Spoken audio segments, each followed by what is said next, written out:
Hello students, आप सभी लोगों का मेरे चैनल पे स्वागत है।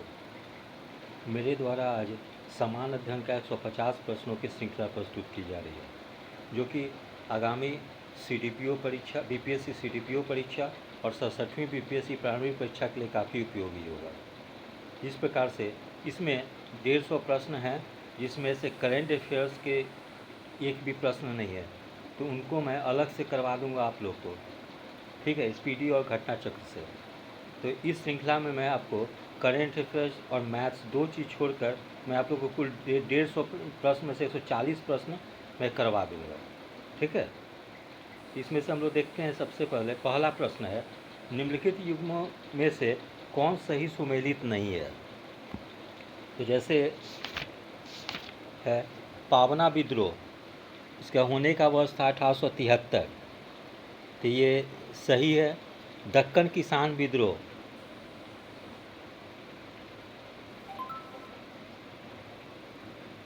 दक्कन किसान विद्रोह, पावना विद्रोह 1873 सही है। दक्कन किसान विद्रोह 1875 ये भी सही है। सन्यासी विद्रोह जो था ये दिया हुआ 1894, तो ये गलत है। सन्यासी विद्रोह का सही समय था 1770 और 1780 के बीच में हुआ था। कोल विद्रोह जो हुआ था वो 1870 में हुआ था।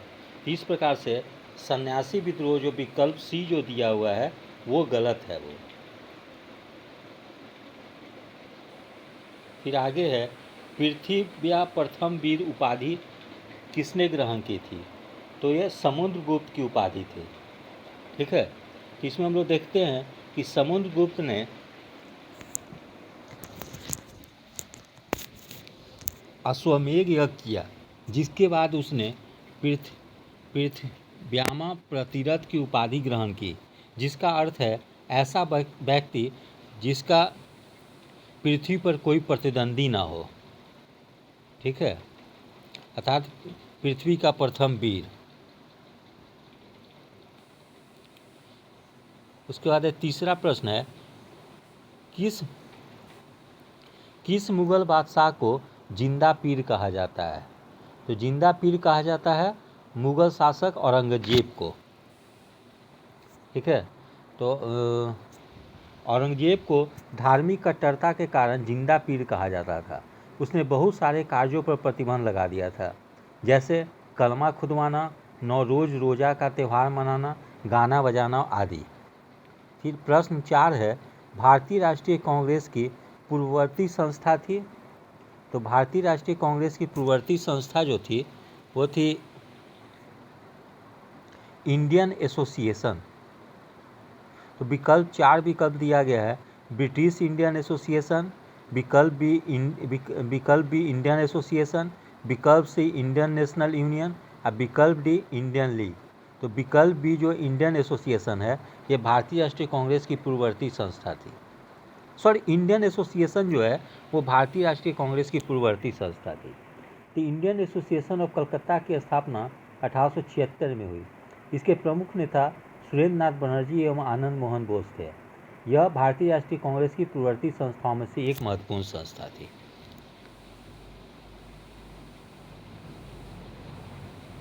फिर आगे है क्वेश्चन नंबर 5, शिवाजी की राजधानी कहाँ थी। विकल्प ए रायगढ़, विकल्प बी सिंधुदुर्ग, विकल्प सी पूना, विकल्प डी कोल्हापुर। तो विकल्प ए रायगढ़ जो है वो शिवाजी की राजधानी थी। तो इसके बारे में हम लोग एक्सप्लेनेशन देखते हैं कि शिवाजी का जन्म 20 अप्रैल 1627 को पूना के पास शिवनेरी के दुर्ग में हुआ था। शिवाजी के राज्य की राजधानी रायगढ़ जो कि महाराष्ट्र में है वहाँ थी। शिवाजी के राजपुरोहित गंगा भट्ट थे तथा गुरु रामदास थे। फिर है question number 6, Indian national Congress के प्रथम भारतीय महिला अध्यक्ष कौन थी। ठीक है, तो प्रथम भारतीय महिला अध्यक्ष जो थी वो सरोजनी नायडू थी। जबकि अगर पूछा जाएगा कि इंडियन नेशनल कांग्रेस की प्रथम महिला अध्यक्ष कौन थी, तब एनी बेसेंट हो जाएगा, और अब भारतीय महिला अध्यक्षा के बारे में पूछा जाएगा तो सरोजनी नायडू हो जाएगी। ठीक है। तो सरोजिनी नायडू के बारे में हम लोग ज़रा देखते हैं। सरोजिनी नायडू का जन्म 13 फरवरी 1879 ईस्वी में हैदराबाद आंध्र प्रदेश में हुआ। उनके पिता अघोरनाथ चट्टोपाध्याय मूल रूप से बंगाली थे। 1925 ईस्वी में भारतीय राष्ट्रीय कांग्रेस के कानपुर अधिवेशन की वे प्रथम भारतीय महिला अध्यक्ष बनी, जबकि एनी बेसेंट भारतीय राष्ट्रीय कांग्रेस का प्रथम महिला ब्रिटिश गैर भारतीय अध्यक्षा बने। स्वतंत्रता प्राप्ति के बाद सरोजिनी नायडू भारत की प्रथम महिला राज्यपाल उत्तर प्रदेश की, जिनका कार्यकाल था 15 अगस्त 1947 से 2 मार्च 1949 को बनी। उन्हें भारत कोकिला की उपाधि के नाम से भी जाना जाता है।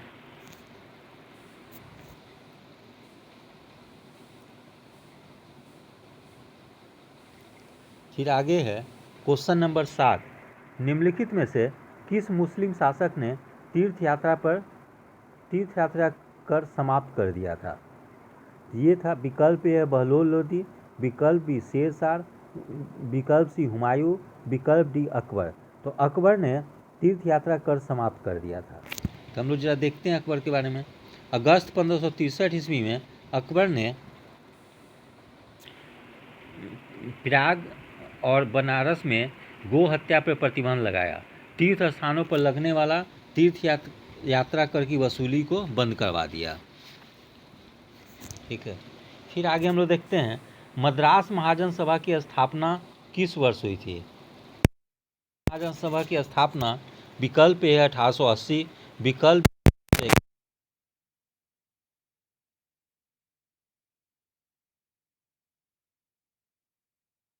तो हर प्रश्न में है, वो 1884 में हुई थी। तो मद्रास के युवा नेता एम.वी. राघव, पेरियार, जी. सुब्रमण्यम अय्यर, पी. आनंदाचार्य ने 1884 ईस्वी में मद्रास महाजन सभा की स्थापना की थी। इसने विधान परिषदों के विस्तार, इसमें भारतीयों के प्रतिनिधित्व, न्यायपालिका और राजस्व एकत्र करने वाली संस्थाओं के पृथक्करण की मांग की। ठीक है।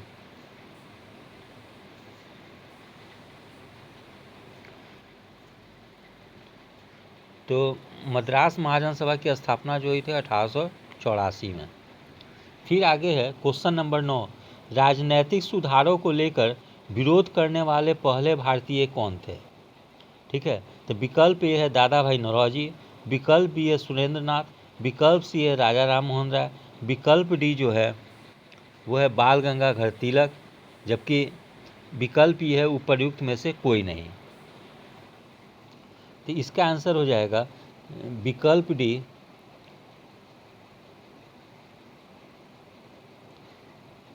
आंसर हो जाएगा विकल्प ए हो जाएगा दादा भाई नौरोजी।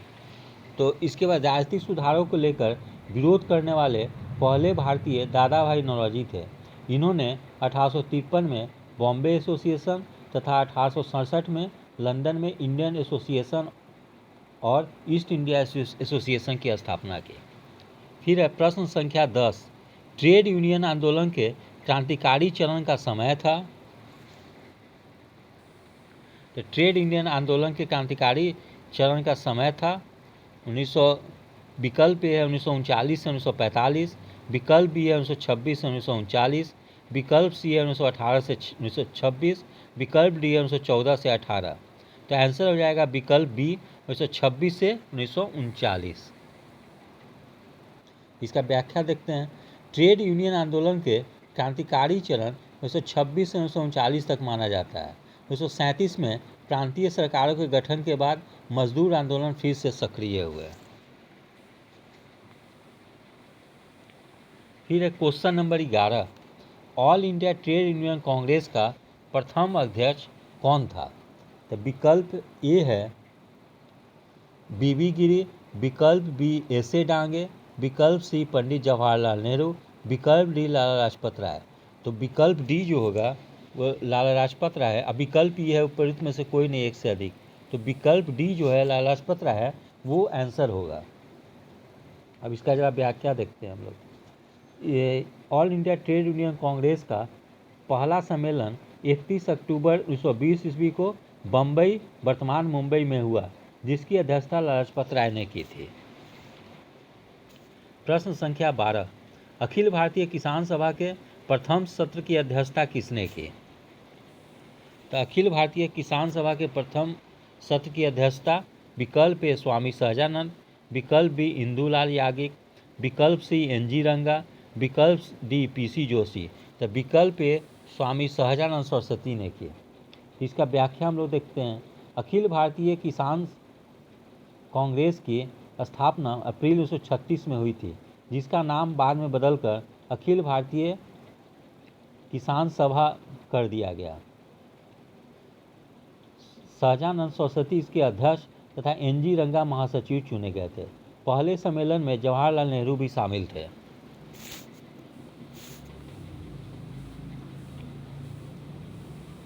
फिर है प्रश्न संख्या 13। इसमें हम लोग देखते हैं ग्रैंड ट्रंक रोड का निर्माण मूलतः किसके द्वारा किया गया था? तो विकल्प ए शेरशाह, विकल्प बी अकबर, विकल्प सी औरंगजेब, विकल्प डी अलाउद्दीन खिलजी, विकल्प ई उपरोक्त में से कोई नहीं या एक से अधिक।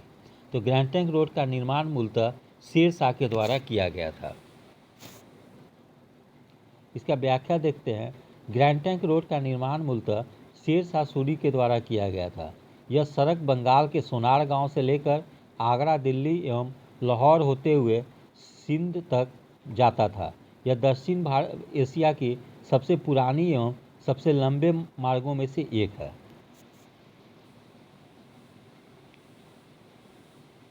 फिर है प्रश्न संख्या 14। इसमें भारतीय राष्ट्रीय कांग्रेस की स्थापना किस वर्ष हुई थी? विकल्प ए 1957, विकल्प बी 1885, विकल्प सी 1905, विकल्प डी 1901। तो भारतीय राष्ट्रीय कांग्रेस की स्थापना 1885 में हुई थी। तो सन 1885 में मुंबई में भारतीय राष्ट्रीय कांग्रेस की स्थापना हुई थी। इसके प्रथम अध्यक्ष भूमेश चंद्र बनर्जी थे।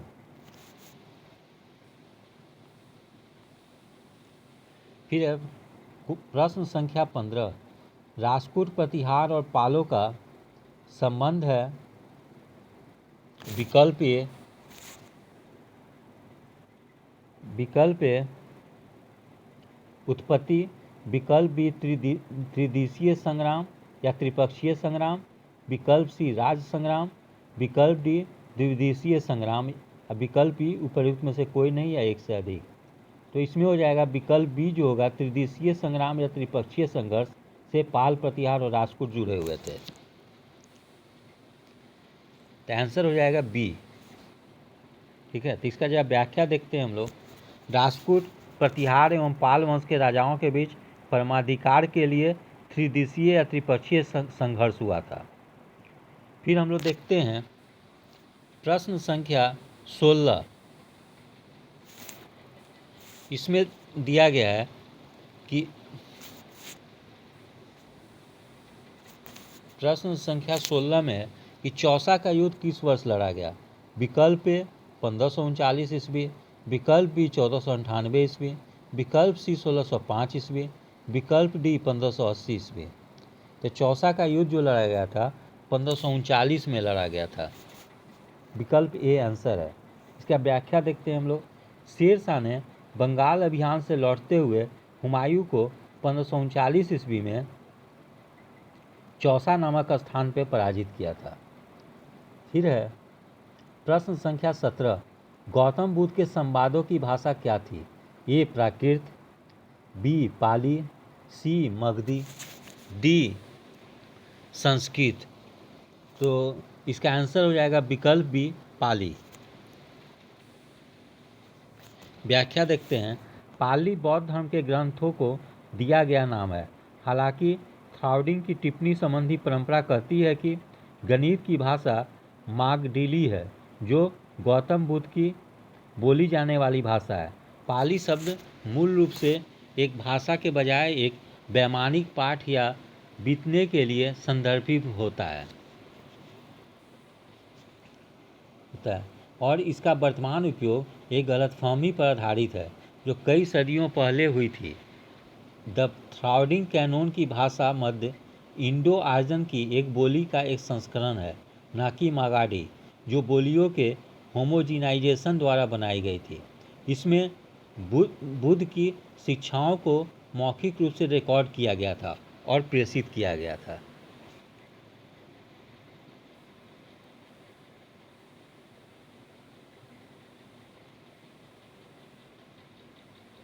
फिर है प्रश्न संख्या 18। इसमें है भारतीय राष्ट्रीय कांग्रेस की स्थापना की प्रश्न संख्या 18 में है भारतीय राष्ट्रीय कांग्रेस की, यहाँ थोड़ा विकल्प देने में कुछ गलती कर दिया गया है, तो मैं प्रश्न विकल्प के अनुसार ही प्रश्न पढ़ता हूँ। भारतीय राष्ट्रीय कांग्रेस की स्थापना किस वर्ष हुई थी? तो विकल्प ए 1875, विकल्प बी 1895, विकल्प सी 1885, विकल्प डी 1785। तो विकल्प सी है 1885। तो भारतीय राष्ट्रीय कांग्रेस की स्थापना 28 दिसंबर 1885 को एलन ऑक्टेवियन ह्यूम ने या एओ ह्यूम ने किया था। इसकी प्रथम बैठक बम्बई के गोकुल दास तेजपाल संस्कृत कॉलेज के भवन में हुई थी, जिसकी अध्यक्षता भूमेश चंद्र बनर्जी ने की थी। इस प्रथम बैठक में कुल 72 सदस्यों ने भाग लिया था। फिर आगे है, जातक पवित्र ग्रंथ है किसका? विकल्प ए वैष्णवों के, विकल्प बी जैनों के, विकल्प सी बौद्धों के, विकल्प डी शैवों के। तो जातक जो है पवित्र ग्रंथ जो है वो बौद्धों का है। ठीक है, इसका व्याख्या देखते हैं कि जातक बौद्धों के पवित्र ग्रंथ हैं। जातक कथाएं प्रदर्शित करती है कि बोधिसत्व का अवतार मनुष्य रूप में भी हो सकता है। ठीक है, तथा पशुओं के रूप में भी बोधिसत्व के रूप में पुनर्जन्मों की दीर्घ श्रृंखला के अंतर्गत बुद्ध ने शाक्य मुनि के रूप में अपना अंतिम जन्म प्राप्त किया, किंतु इसके उपरांत मैत्रेय तथा अन्य अनाम बुद्ध अभी तक अवतरित होने शेष हैं।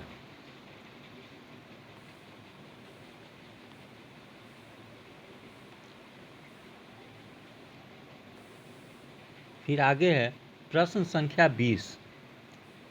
इसमें हम लोग देखते हैं गंगा घाटी में धान की खेती का प्राचीनतम प्रमाण कहाँ से मिला है?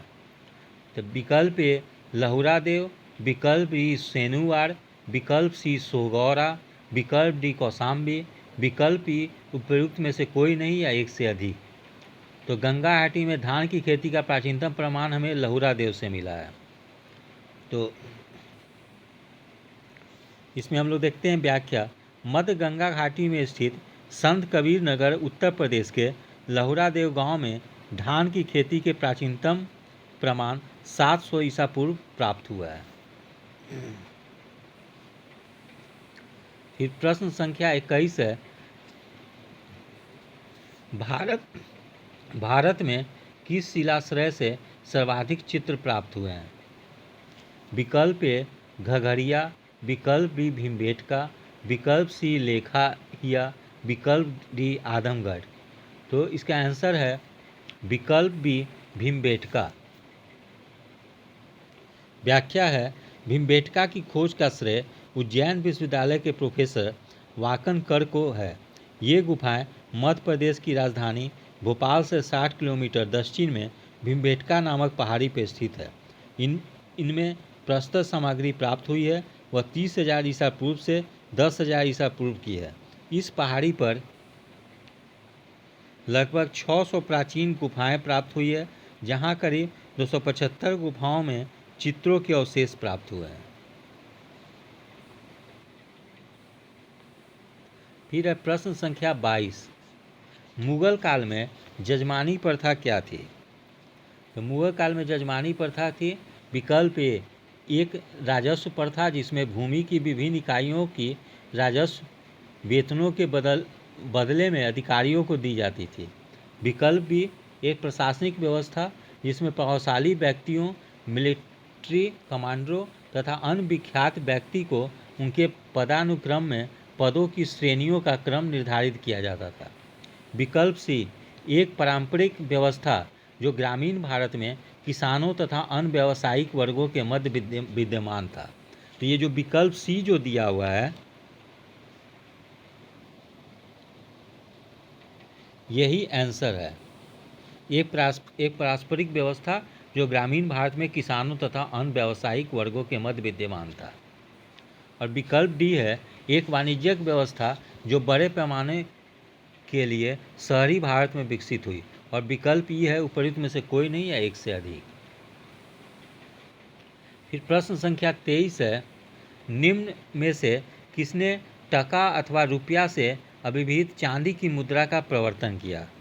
तो विकल्प ए है शेरशाह सूरी, विकल्प बी है अकबर, विकल्प सी तैमूर, विकल्प डी हुमायूं, विकल्प ई उपयुक्त में से कोई नहीं या एक से अधिक। तो इसका आंसर हो जाएगा विकल्प ए शेरशाह सूरी। इसका व्याख्या देखते हैं हम लोग। शेरशाह सूरी ने पुराने घिसे पीटे सिक्कों के स्थान पर शुद्ध चांदी का रुपया जो कि 180 ग्रेन का था और तांबे का दाम जो कि 380 ग्रेन का था चलाया था। फिर प्रश्न संख्या 24 है, चंद्रगुप्त मौर्य ने किसे पराजित किया था। विकल्प ए शक, विकल्प बी हुन, विकल्प सी मुगल, विकल्प डी ग्रीक। तो चंद्रगुप्त मौर्य ने ग्रीक या यूनानी को पराजित किया था। व्याख्या है, सिकंदर की मृत्यु के पश्चात एंटियोकस का पुत्र सेल्यूकस पूर्वी प्रदेश का राजा बना। बैक्टीरिया को जीतकर उसने पर्याप्त शक्ति अर्जित कर ली। सेल्यूकस अपने सम्राट द्वारा जीते गए भारत के प्रदेशों को अपने अधिकार में लेना चाहता था। इस उद्देश्य से उसने भारत पर पुनः चढ़ाई की तथा वह सिंध आ पहुंचा।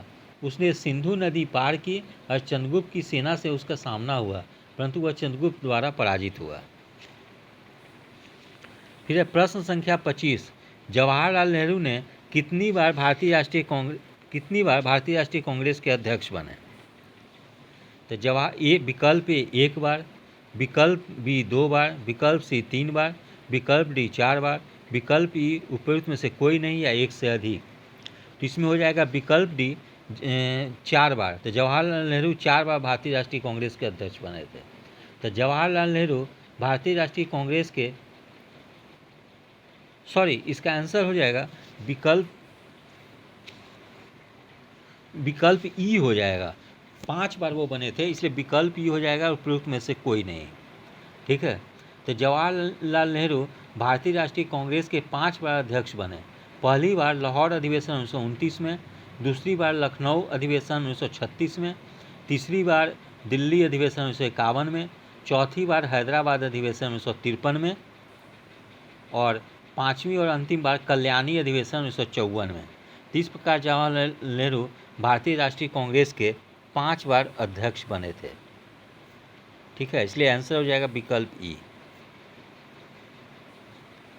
फिर है प्रश्न संख्या 26, पानीपत का तृतीय युद्ध किसके बीच लड़ा गया था। ठीक है, विकल्प ए अफगान एवं सिख के बीच, विकल्प बी मराठा एवं सिख के बीच, विकल्प सी अफगान एवं शाह आलम के बीच, विकल्प डी अफगान एवं मराठा के बीच, विकल्प ई उपयुक्त में से कोई नहीं या एक से अधिक। इसमें हो जाएगा विकल्प डी अफगान और मराठा के बीच में। तो इसका व्याख्या हम लोग देखते हैं। पानीपत का तृतीय युद्ध अफगान और मराठा के बीच लड़ा गया था। पानीपत का तीसरा युद्ध 14 जनवरी 1761 को हुआ।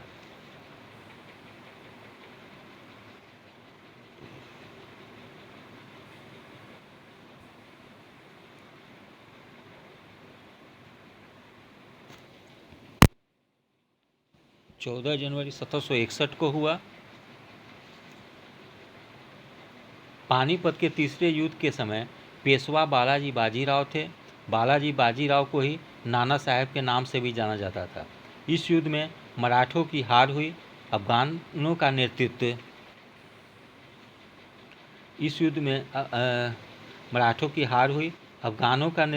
इस युद्ध में अहमद शाह अब्दाली ने किया था। इस युद्ध में मराठों का वास्तविक नेतृत्व सदाशिवराव भाऊ ने किया था।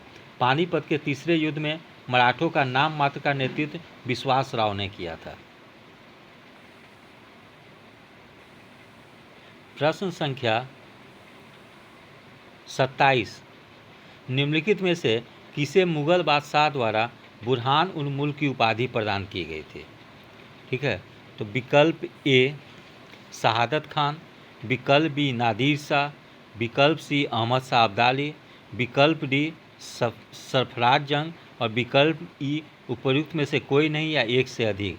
तो इसका उत्तर हो जाएगा विकल्प ए शहादत खान। तो इसका हम लोग व्याख्या देखते हैं।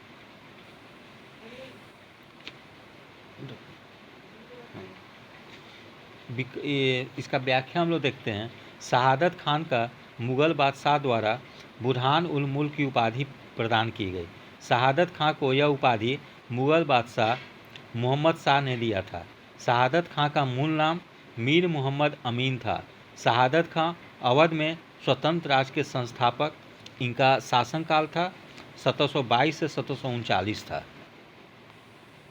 प्रश्न संख्या 28, मगध के किस प्रारंभिक शासक ने राजरोहण के लिए अपने पिता की हत्या की एवं स्वयं इसी कारणवश अपने पुत्र द्वारा मारा गया? तो इसका विकल्प है विकल्प ए बिंबिसार, बी अजातशत्रु, विकल्प सी उदयन, विकल्प डी नागदशक। तो इसका आंसर हो जाएगा विकल्प बी अजातशत्रु। व्याख्या देखते हैं हम लोग। मगध साम्राज्य का वास्तविक संस्थापक राजा बिंबिसार था। यह हर्जक वंश से संबंधित था। बिंबिसार ने लगभग 52 वर्ष तक शासन किया। बौद्ध और जैन ग्रंथों के अनुसार बिंबिसार की हत्या उसके पुत्र अजातशत्रु ने की थी। बिंबिसार के पश्चात अजातशत्रु मगध का शासक बना। जिस प्रकार अजातशत्रु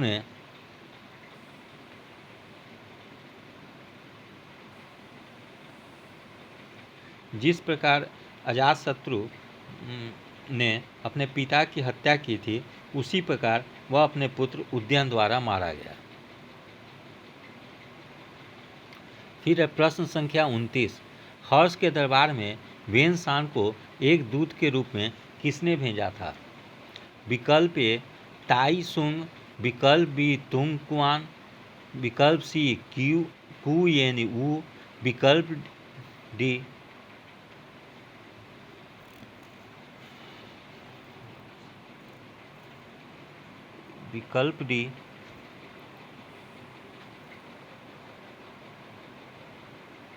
इसमें कुछ मिसप्रिंट है। हम लोग देखते हैं प्रश्न किस टाइप से पूछा जा रहा है, ये थोड़ा सा पता नहीं चल रहा है। इसका हम लोग व्याख्या देखते हैं हम लोग। हर्ष के समय की सबसे प्रमुख घटना चीनी यात्री वेनसांग या युआन चुआंग, तो यहाँ पे कुछ प्रिंटिंग मिस्टेक हो गया है। तो वेनसांग को एक दूत के रूप में भेजा था युआन चुआंग ने। ठीक है, आगमन किए है। वेनसांग का जन्म 600 के ईस्वी के लगभग चीन के होनान प्रांत के चीन ल्यू नामक स्थान में हुआ था। उसके पिता का नाम चैन हुई था। उसके 4 पुत्रों में वेनसांग सबसे छोटा था। उसका पिता एक अध्ययनशील व्यक्ति था।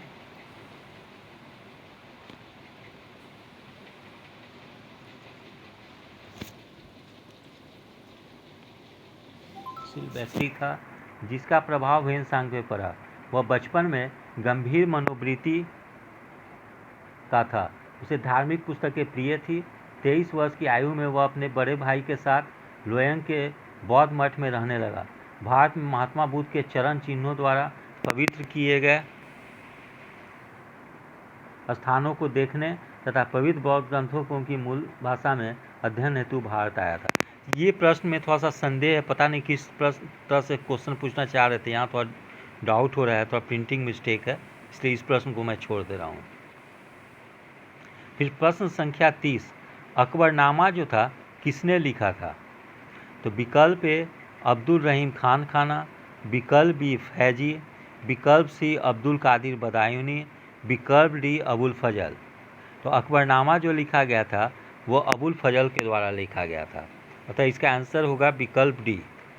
ठीक है, इसका हम लोग व्याख्या देखते हैं। अकबरनामा ग्रंथ की रचना अकबर के शासनकाल में अबुल फजल ने की थी। अकबरनामा को 3 भागों में बांटा गया है। पहले भाग में अमीर तैमूर से लेकर हुमायूं तक के मुग़ल शासकों के इतिहास का वर्णन किया गया है। दूसरे तथा तीसरे भाग में 1602 ईस्वी तक के मुग़ल बादशाह अकबर के इतिहास को दिया गया है। अकबरनामा को तैयार करने में अबुल फजल ने फारसी भाषा में लिखे गए विभिन्न ग्रंथों की सहायता ली, जिनमें तुजु के बाबरी, हुमायूंनामा, ताज की रउल वाक़ियात, ताज की रात ए हुमायूं और अकबर तथा तारीख़ ए रसीदी प्रमुख थे। फिर है प्रश्न संख्या 31। इसमें हम लोग देखते हैं लाठी क्लब की स्थापना निम्नलिखित में से किसने की थी। तो विकल्प ए भगत सिंह, विकल्प डी लाला लाजपत राय, विकल्प सी बाल गंगाधर तिलक, विकल्प डी बिपिन चंद्र पाल, विकल्प ई उपयुक्त में से कोई नहीं। इसका आंसर हो जाएगा विकल्प सी बाल गंगाधर तिलक। तो लाठी क्लब, हिंदू अखाड़ा, गणपति महोत्सव, शिवाजी महोत्सव आदि की स्थापना या शुरुआत बाल गंगाधर तिलक ने की थी। प्रश्न संख्या 32। ईश्वर के बारे में सोचने के लिए मेरे पास वक्त नहीं है, क्योंकि अभी तक धरती पर ही बहुत काम किया जाना है। उपरोक्त कथन किसका है। विकल्प ए स्वामी विवेकानंद, विकल्प बी स्वामी दयानंद सरस्वती, विकल्प सी स्वामी रामकृष्ण परमहंस, विकल्प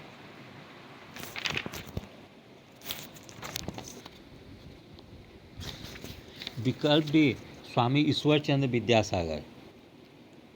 ठीक है। अब विकल्प ही उपयुक्त में से कोई नहीं या एक से अधिक। तो इसका आंसर हो जाएगा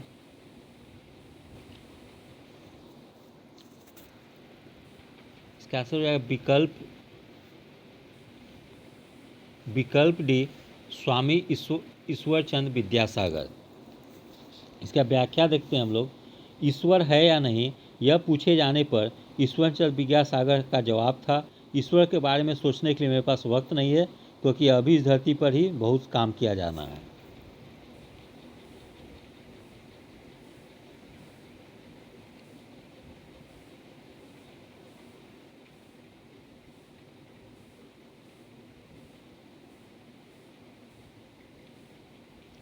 फिर है प्रश्न संख्या 33।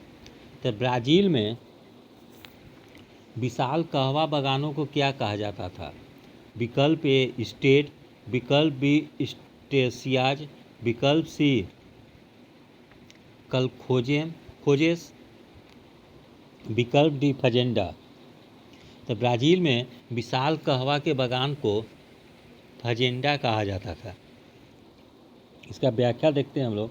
ब्राज़ील में फजेंडा एक प्रकार का बागान है जहाँ कहवा का उत्पादन किया जाता है। ब्राज़ील में कहवा का उत्पादन दक्षिण पूर्वी क्षेत्रों में किया जाता है। औपनिवेशिक काल 16वीं से 18वीं शताब्दी में ब्राज़ील के उत्तर पूर्वी क्षेत्रों के फजेंडा में चीनी का उत्पादन होता था। फिर हम लोग प्रश्न संख्या 34 के अंतर्गत सूची 1 को सूची 2 से सुमेलित करने का क्रम दिया गया। इस प्रकार से प्रश्न है, सूची 1 को सूची 2 से सुमेलित कीजिए तथा नीचे दिए कूट से सही उत्तर चुनिए। तो सूची 1 में है, ए में है खाद्य उत्पादन में वृद्धि, तो सूची 2 में हरित क्रांति, बी में है दूध उत्पादन, तो ये सूची 2 में दिया गया है 2 में नीली क्रांति। सूची 1 में सी में मत्स्य पालन, तो सूची 2 में नंबर 3 पे श्वेत क्रांति। अब डी में है उर्वरक, तो सूची 2 में दिया गया है भूरी क्रांति। इस प्रकार से हम लोग देखते हैं विकल्प ए में दिया गया है 1 3 2 4, विकल्प बी में 3 1 4 2, विकल्प सी में 2 4 3 1, विकल्प डी में 3 2 4 1, ई में है उपयुक्त में से कोई नहीं या एक से अधिक। तो इसमें हम लोग देखते हैं विकल्प ए जो है वो सही है 1 3 2 4। तो जैसे दिया हुआ है खाद्य उत्पादन वृद्धि, ये हरित क्रांति से संबंधित है। दूध उत्पादन से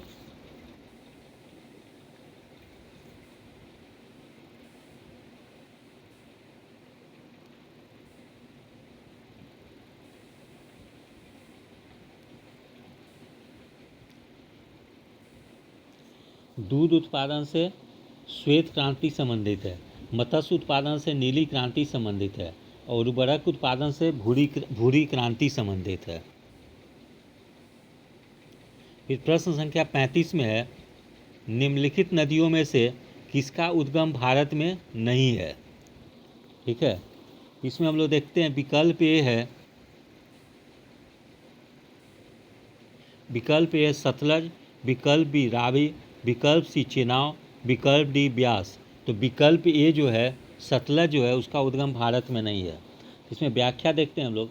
सतलज नदी का उद्गम मानसरोवर झील तिब्बत के समीप स्थित राकसताल से है। यह शिवालिक पर्वत श्रृंखला को काटती हुई पंजाब में प्रवेश करती है और लुधियाना तथा फिरोजपुर के तटवर्ती नगर हैं। प्रश्न संख्या 36 है, मृदा अपरदन रोका जा सकता है।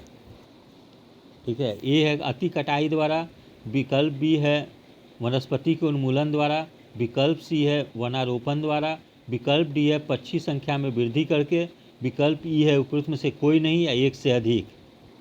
ठीक है, तो इसमें हो जाएगा विकल्प सी वनारोपण द्वारा। तो हम लोग देखते हैं मृदा अपरदन को वनावरण द्वारा रोका जा सकता है। प्रश्न संख्या 37 है, निम्न में से कौन सा सबसे बड़ा पठार है। विकल्प ए कोकोनीनो, विकल्प बी एक्वेरियस, विकल्प सी कोलोराडो, विकल्प डी कोलंबिया। इसका आंसर है विकल्प सी कोलोराडो। ठीक है, तो इसका व्याख्या हम लोग जरा देखें। जैसे कोकोनीनो जो है इसके सबसे बड़ा पठार में इसका देखते हैं कि क्षेत्रफल के आधार पर दिया गया कि इसका 5812 वर्ग मील है, जबकि एक्वेरियस जो है 900 वर्ग मील है, कोलोराडो 1,30,000 वर्ग मील है, जबकि कोलंबिया जो है कि 1,00,000 वर्ग मील है। तो उपयुक्त क्षेत्रफल के आधार पर स्पष्ट है कि दिए गए विकल्पों में सबसे बड़ा पठार कोलोराडो पठार है, जबकि विश्व का सबसे बड़ा पठार तिब्बत का पठार है। फिर हम लोग देखते हैं प्रश्न संख्या 38, सूची 1 और सूची 2 को सुमेलित करना है तथा नीचे दिए गए कूट से सही उत्तर चुनना है। सूची 1 में घास का मैदान है, सूची 2 में महाद्वीप का नाम है। जैसे सूची ए में है लानोज, तो सूची 2 में है उत्तरी अमेरिका। फिर है विकल्प बी में स्टेपी, तो सूची 1 में विकल्प बी में स्टेपी है, तो सूची 2 में अफ्रीका। सूची 1 में विकल्प सी में प्रेरीज है, तो सूची 2 में विकल्प 3 में यूरोप है। सूची 1 में डी में वेल्ड है, तो सूची 2 में 4 पे है दक्षिण अमेरिका। इसका आंसर हो जाएगा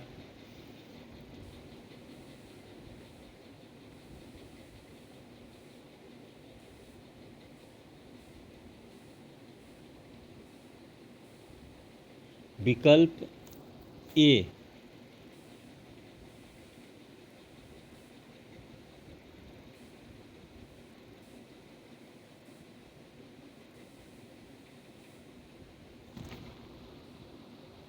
इसका आंसर हो जाएगा विकल्प ए, जिसके अंतर्गत है लानोज दक्षिण अमेरिका में, स्टेपी यूरोप में, प्रेरीज नॉर्थ अमेरिका में, वेल्ड अफ्रीका में। ठीक है, फिर आगे हम लोग देखते हैं निम्नलिखित में से कौन सा युग्म सही सुमेलित नहीं है। ठीक है, तो विकल्प ए में है सरदार सरोवर बांध, ये नर्मदा नदी पे है। तिलैया बांध दिया हुआ है कोनार नदी पे है, ये गलत है, ये बराकर नदी पे है।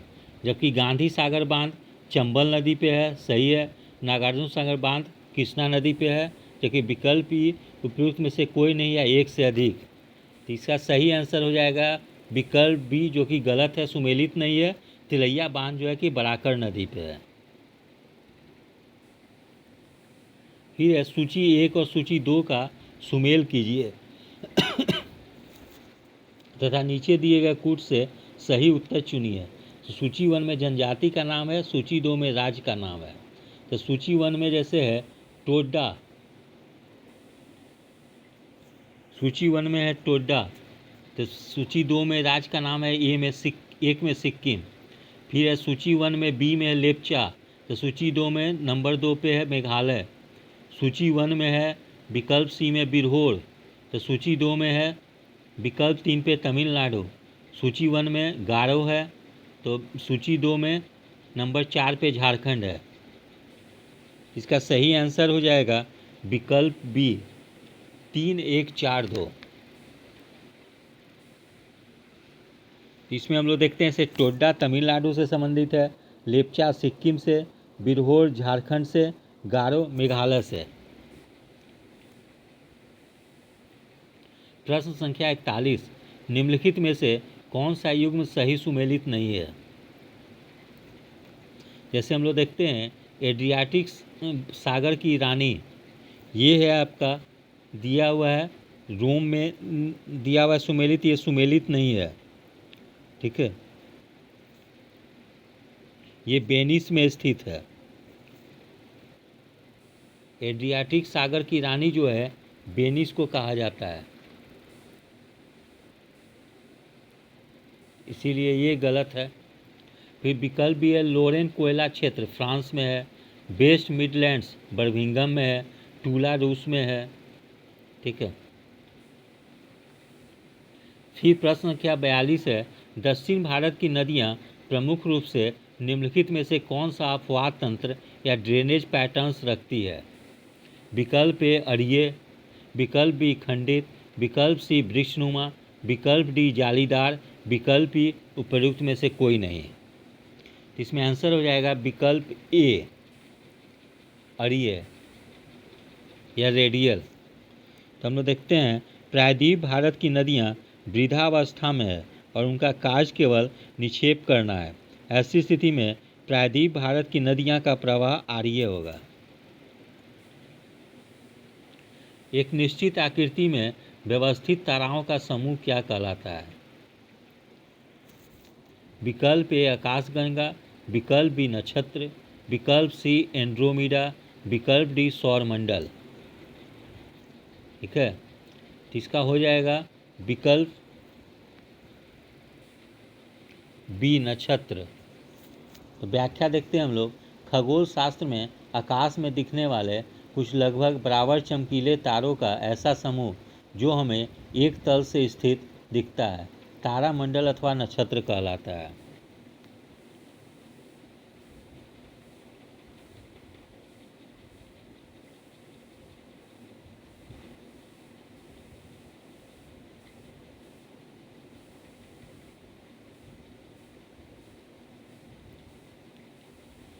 फिर है प्रश्न संख्या 44, किस मृदा को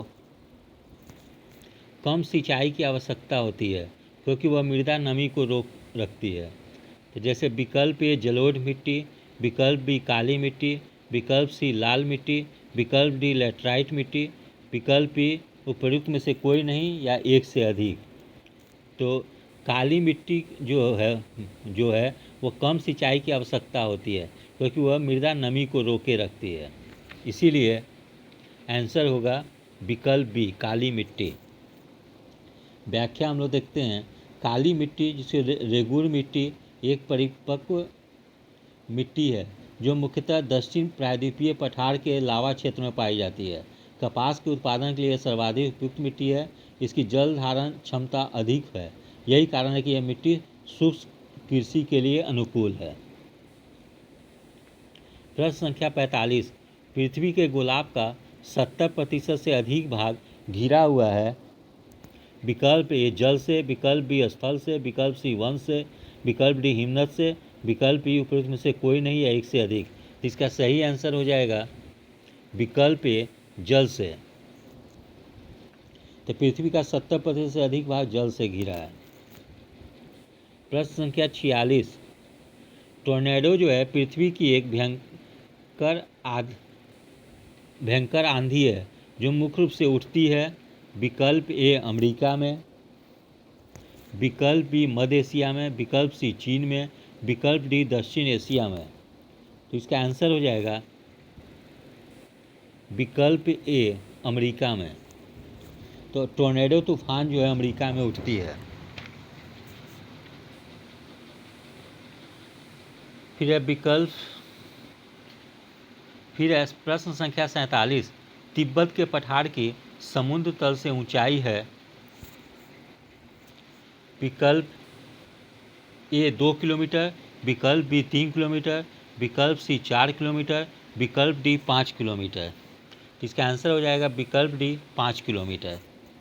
तो तिब्बत पठार को किंघाई तिब्बत पठार के नाम से भी जाना जाता है। इसका कुल क्षेत्रफल 2.5 या 2.5 मिलियन वर्ग किलोमीटर तथा ऊंचाई 4500 मीटर अर्थात 4.5 किलोमीटर है। प्रश्न संख्या 48, नागार्जुन सागर बहुउद्देशीय परियोजना कौन सी नदी पे है?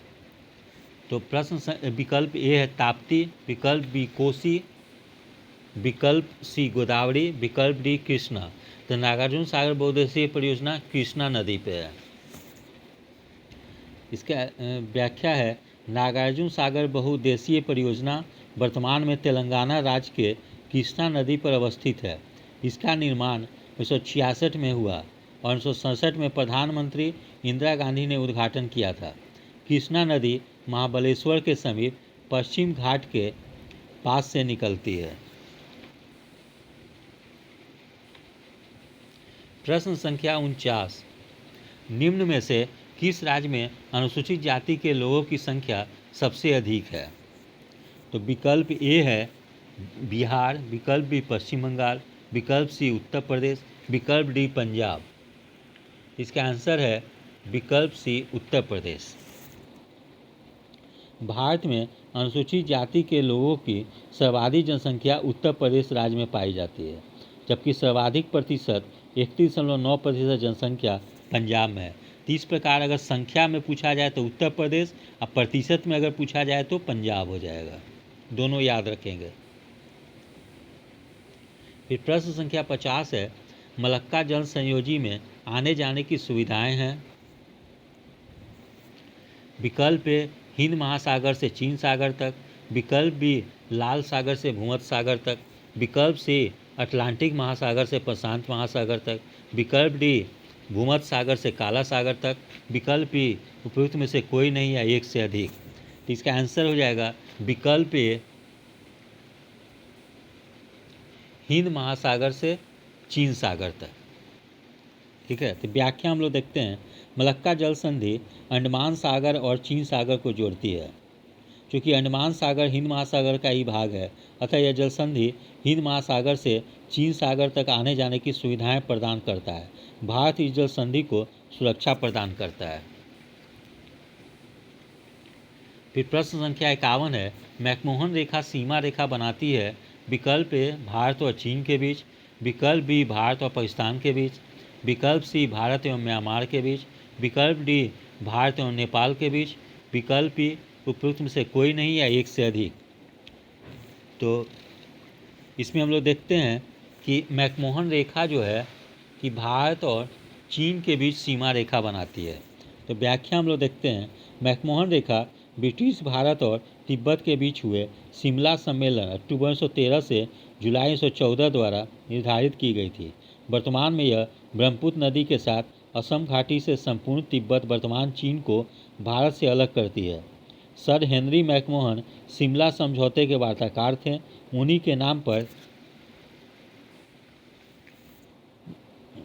के नाम पर इसे मैकमोहन रेखा कहा जाता है।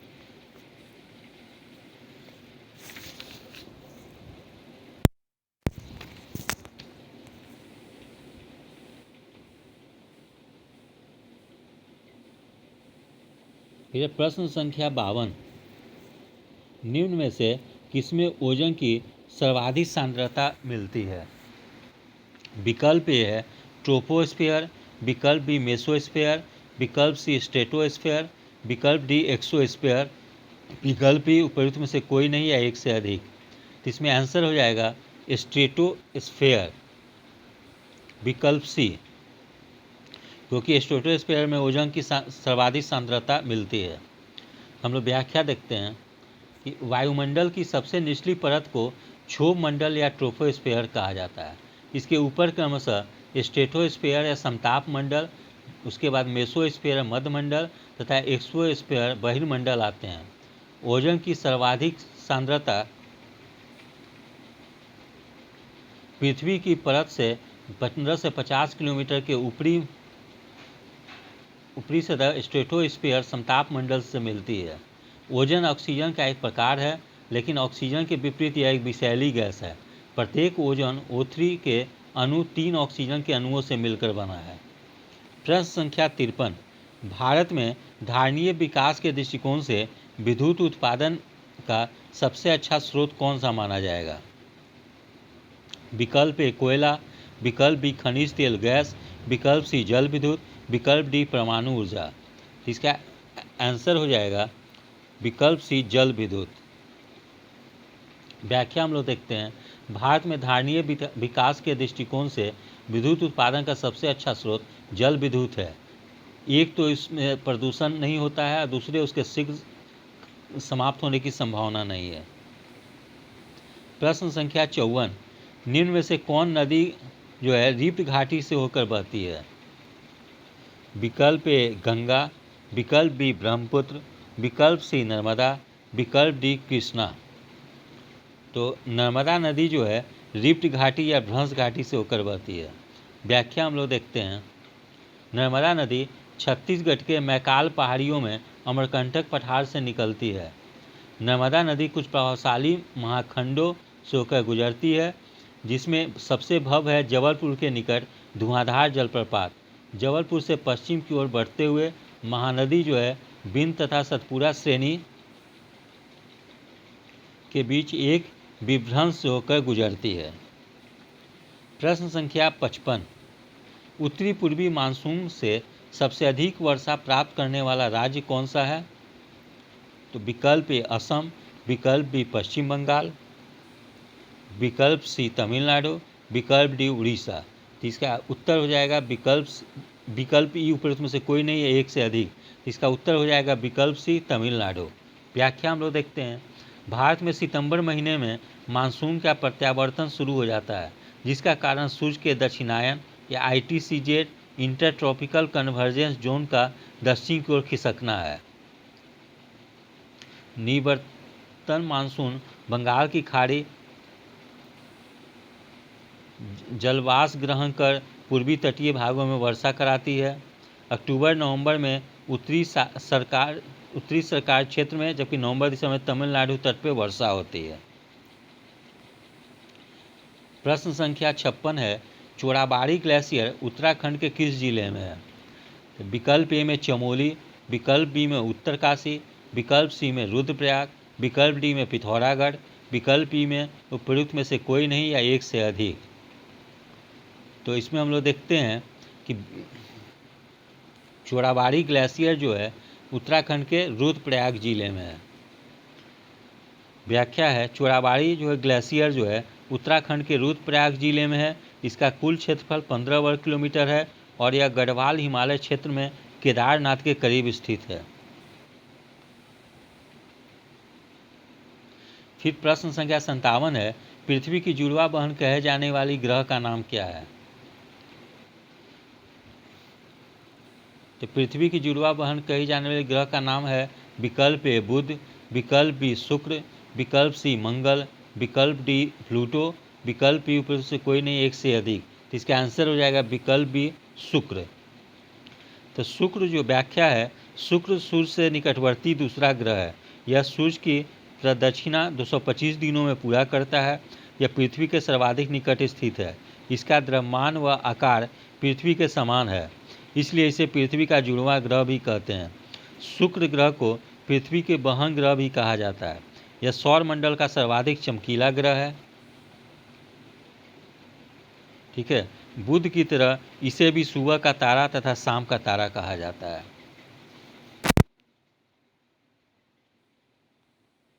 प्रश्न संख्या 58 है। कौन सी नदी बंगाल का दुख कहलाती है? विकल्प ए दामोदर, विकल्प बी गंडक, विकल्प सी कोसी, विकल्प डी सोन, विकल्प ई उपयुक्त में से कोई नहीं या एक से अधिक। तो बंगाल का दुख कहलाती है विकल्प ए दामोदर नदी। तो दामोदर नदी, इसे बंगाल का शोक कहा जाता है, का उद्भव छोटानागपुर पठार से होता है। यह नदी पश्चिम बंगाल में बाढ़ लाती है। जान माल की क्षति होने के कारण इसे बंगाल का शोक या दुख कहा जाता है। प्रश्न संख्या 59, पृथ्वी तल की आयु लगभग कितनी पुरानी मानी जाती है?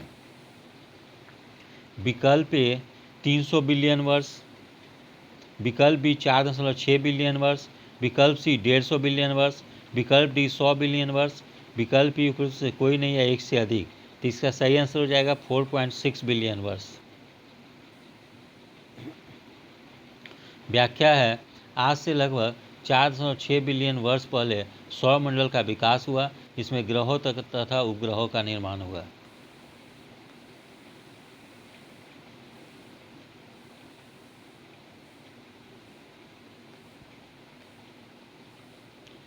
फिर है प्रश्न संख्या 60, संविधान के अंतर्गत निम्नलिखित में से कौन सा मौलिक अधिकार केवल भारतीय नागरिकों को प्राप्त है और भारत में रहने वाले विदेशियों को नहीं? विकल्प ए है विधि के समक्ष समानता, विकल्प बी विचार तथा अभिव्यक्ति की स्वतंत्रता, विकल्प सी जीवन तथा व्यक्तिगत स्वतंत्रता का रक्षण, विकल्प डी धर्माचरण की स्वतंत्रता, विकल्प ई उपरोक्त में से कोई नहीं या एक से अधिक। इसका सही आंसर हो जाएगा विकल्प बी विचार तथा अभिव्यक्ति की स्वतंत्रता। व्याख्या है, विचार तथा अभिव्यक्ति की स्वतंत्रता का उल्लेख संविधान के अनुच्छेद 19(1) में उल्लेखित है। विचार तथा अभिव्यक्ति की स्वतंत्रता का अधिकार भारत में रहने वाले विदेशियों को प्राप्त नहीं है। प्रश्न संख्या 61, किसी राज्य में राज्यपाल की नियुक्ति संविधान के किस अनुच्छेद के तहत होती है? विकल्प 153 के तहत, विकल्प बी 154 के तहत, विकल्प बी 155 के तहत, विकल्प सी 156 के तहत, ई उपरोक्त में से कोई नहीं एक से अधिक। इसका सही आंसर हो जाएगा विकल्प सी 155 के तहत होती है। फिर है प्रश्न संख्या 62, भारतीय संविधान का निम्नलिखित में से कौन सा अनुच्छेद भारत के राष्ट्रपति को अध्यादेश जारी करने की शक्ति देता है? ठीक है, तो विकल्प ए है अनुच्छेद 74, विकल्प बी अनुच्छेद 78, विकल्प सी अनुच्छेद 123, विकल्प डी अनुच्छेद 124(2). तो इसका सही आंसर हो जाएगा विकल्प सी अनुच्छेद 123। तो अनुच्छेद 123 के अंतर्गत राष्ट्रपति को अध्यादेश जारी करने की शक्ति प्रदान की गई है। राष्ट्रपति द्वारा अध्यादेश उस स्थिति में जारी किया जाता है जबकि संसद के दोनों सदन सत्र में ना हो तथा राष्ट्रपति को यह विश्वास हो जाए कि ऐसी परिस्थिति उत्पन्न हो गई है कि अविलंब कार्यवाही आवश्यक है। फिर है, किस राज्य का सचिवालय भवन राइटर्स बिल्डिंग के नाम से जाना जाता है? ए असम, बी पश्चिम बंगाल, सी महाराष्ट्र, डी कर्नाटक। ई उपयुक्त में से कोई नहीं या एक से अधिक। तो राइटर्स बिल्डिंग जो है पश्चिम बंगाल के कार्यालय को जाना जाता है। पश्चिम बंगाल राज्य का सचिवालय भवन राइटर्स बिल्डिंग के नाम से जाना जाता है। कोलकाता स्थित इसी भवन में पश्चिम बंगाल का मुख्यमंत्री कार्यालय स्थित है। इस भवन के वास्तुविद थॉमस लियोन थे तथा इसका निर्माण मूलतः ब्रिटिश ईस्ट इंडिया कंपनी के जूनियर सर्विस राइटर्स के लिए 1777 में किया गया था। फिर प्रश्न संख्या 64 है, भारतीय संविधान की प्रस्तावना में पंथनिरपेक्ष शब्द जोड़ा गया। विकल्प ए 25वें संशोधन द्वारा, विकल्प बी 42वें संशोधन द्वारा, विकल्प सी 44वें संशोधन द्वारा, विकल्प डी 52वें संशोधन द्वारा, विकल्प ई उपयुक्त में से कोई नहीं या एक से अधिक। इसका आंसर हो जाएगा विकल्प बी 42वां संशोधन द्वारा। व्याख्या देखते हैं हम लोग। भारतीय संविधान की प्रस्तावना में 42वें संविधान संशोधन 176 द्वारा समाजवादी, पंथ निरपेक्ष तथा अखंडता शब्द जोड़े गए। प्रश्न संख्या 65 है, मौलिक अधिकारों के अंतर्गत कौन सा अनुच्छेद बच्चों के शोषण से संबंधित है? विकल्प अनुच्छेद 17, विकल्प बी अनुच्छेद 19, विकल्प सी अनुच्छेद 23, विकल्प डी अनुच्छेद 24। तो इसका आंसर हो जाएगा विकल्प डी अनुच्छेद 24। तो अनुच्छेद 24 जो है कारखानों या खानों में या किन्हीं अन्य खतरनाक कार्यों में 14 वर्ष से कम उम्र के बच्चों के नियोजन का विशिष्ट रूप से निषेध करता है। यह निषेध मानवाधिकार संबंधी अवधारणा तथा संयुक्त राष्ट्र संघ के सिद्धांतों के अनुरूप है, जबकि अनुच्छेद 23 मानव के अवैध व्यापार, बेगार और अन्य बलात् श्रम का पे प्रतिबंध लगाता है। अनुच्छेद 17 अस्पृश्यता का से संबंधित है, जबकि अनुच्छेद 19 स्वतंत्रता के अधिकार से संबंधित है।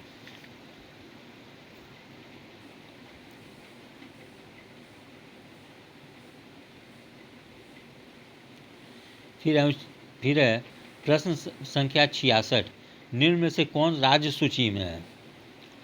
विकल्प ए रेलवे पुलिस, विकल्प बी निगमीय कर, विकल्प सी जनगणना, विकल्प डी आर्थिक और सामाजिक नियोजन, विकल्प ई उपयुक्त में से कोई नहीं, एक से अधिक। इसका आंसर हो जाएगा विकल्प ए रेलवे पुलिस। तो रेलवे पुलिस राज्य सूची का विषय है, निगमीय कर संघ सूची का विषय है, जनगणना संघ सूची का विषय है, आर्थिक सामाजिक नियोजन समवर्ती सूची का विषय है। प्रश्न संख्या 67, किस सदन में अध्यक्षता करने वाले अधिकारी उस सदन का सदस्य नहीं होता है? विकल्प ए लोकसभा, विकल्प बी राज्यसभा, विकल्प सी विधानसभा, विकल्प डी विधान परिषद।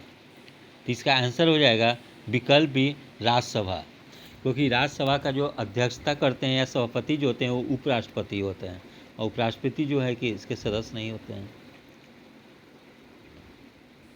प्रश्न संख्या 68, धन विधेयक के लिए किसकी पूर्व स्वीकृति आवश्यक है? ए प्रधानमंत्री, बी वित्त मंत्री, सी भारत के राष्ट्रपति, डी लोकसभा अध्यक्ष, ई उपयुक्त में से कोई नहीं या एक से अधिक। तो इसका आंसर हो जाएगा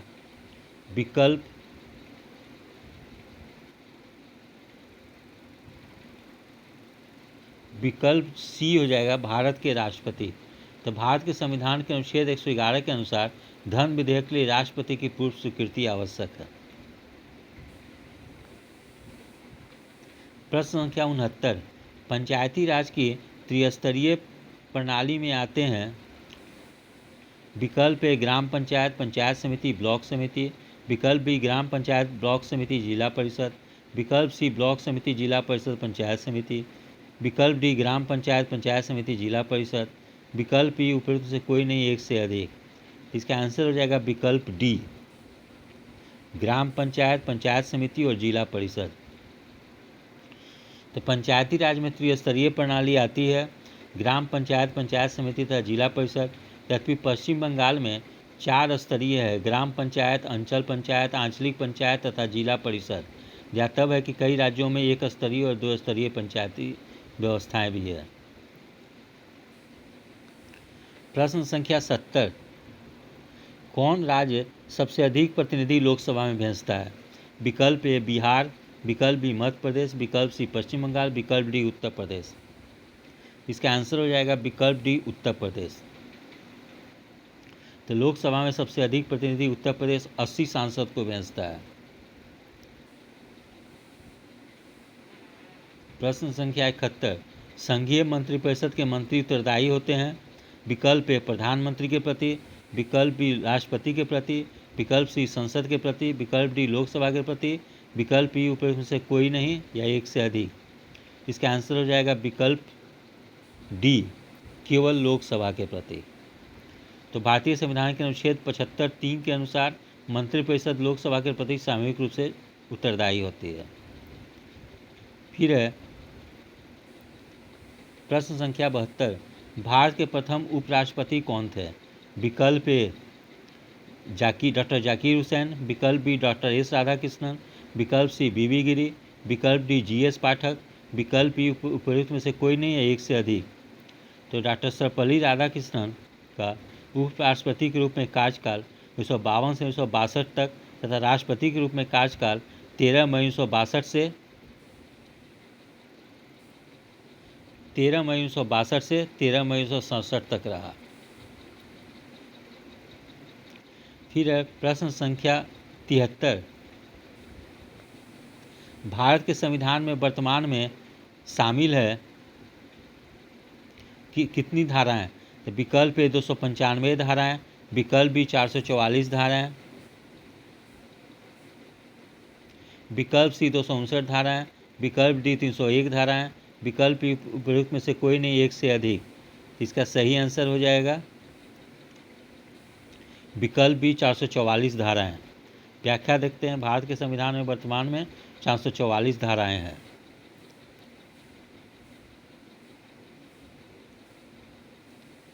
फिर है प्रश्न संख्या 74, इनमें से कौन भारत के राष्ट्रपति द्वारा नियुक्त नहीं है? ए राजदूत, बी प्रधानमंत्री, सी भारत के मुख्य न्यायाधीश, विकल्प डी उपराष्ट्रपति, विकल्प ई उपयुक्त में से कोई नहीं या एक से अधिक। तो विकल्प जो डी होगा, उपराष्ट्रपति जो होगा, वो भारत के राष्ट्रपति द्वारा नियुक्त नहीं है। तो उपराष्ट्रपति के निर्वाचन में राज्यों के विधानमंडल नहीं होते हैं।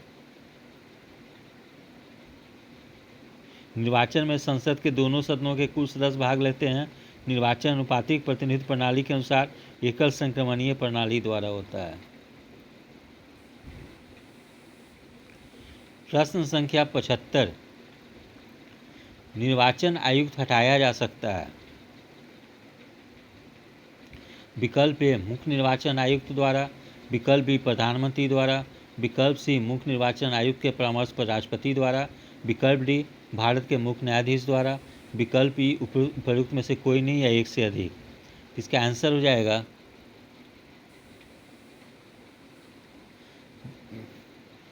विकल्प सी मुख्य निर्वाचन आयुक्त के परामर्श पर राष्ट्रपति द्वारा। व्याख्या देखते हैं हम लोग। भारतीय संविधान के अनुच्छेद 324(5) के अनुसार मुख्य निर्वाचन आयुक्त को उसके पद से उसी रीति से और उन्हीं आधारों पर ही हटाया जाएगा जिस रीति से और जिन आधारों पर उच्चतम न्यायालय के न्यायाधीश को हटाया जाता है, अन्यथा नहीं। परंतु किसी अन्य निर्वाचन आयुक्त या प्रादेशिक आयुक्त को अपने पद से मुख्य निर्वाचन आयुक्त की सिफारिश के बिना नहीं हटाया जा सकता है।